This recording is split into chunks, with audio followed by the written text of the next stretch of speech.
Originally released in America in July of 1996 for arcades, re-released as part of the Sonic Gems collection on August 16, 2005 for GameCube, and remastered for PS3 and Xbox 360 on November 27th and 28th, 2012 respectively, Sonic the Fighters is a fighting game. Yeah, an arcade fighting game with Sonic characters. I first played this game once over my cousin's house via their copy of the Sonic Gems collection, and as a kid, I thought it was so cool that all these characters were just beating themselves senseless for no reason. Nowadays, with me owning the game on PS3, it's just another fighting game that I pick up and play every now and again. Now, originally in Sonic the Fighters, there were only 8 characters to play as, but this was raised up to 11 in the PS3 and Xbox 360 versions, which are the versions I'll mainly be looking at. So, without further ado, let us reminisce on Sonic the Fighters.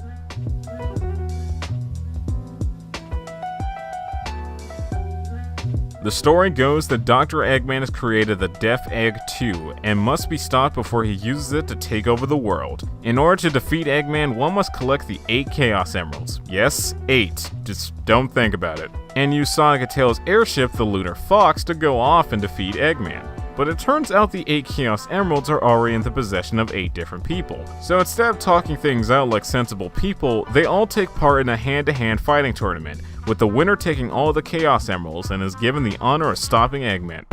No, I'm sorry, Robotonic. Did nobody catch that?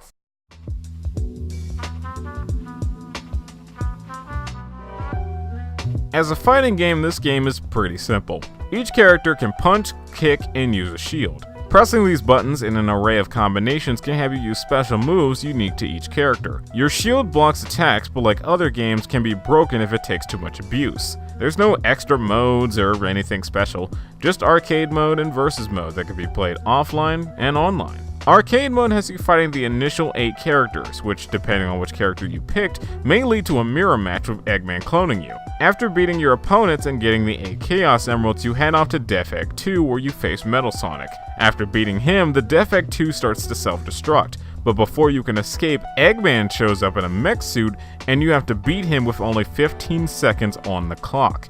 Do this and you escape in time, foiling Eggman's plans once again.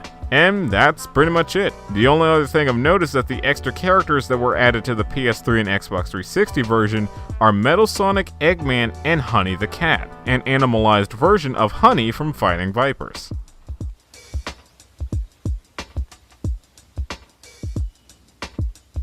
Sonic the Fighters is again really simple, but even so, the fluid feel of the game, the satisfaction of each hit, and the squatch and stretch animations help this game stand out, and make for a nice fun fighting game experience. It's also just fun to see Sonic characters that sadly don't show up anymore, like Bean the Dynamite, Fang the Sniper, or Bark the Polar Bear. For a game that you can get for $5 nowadays, I honestly feel like it's a solid purchase, but hey, that's just me.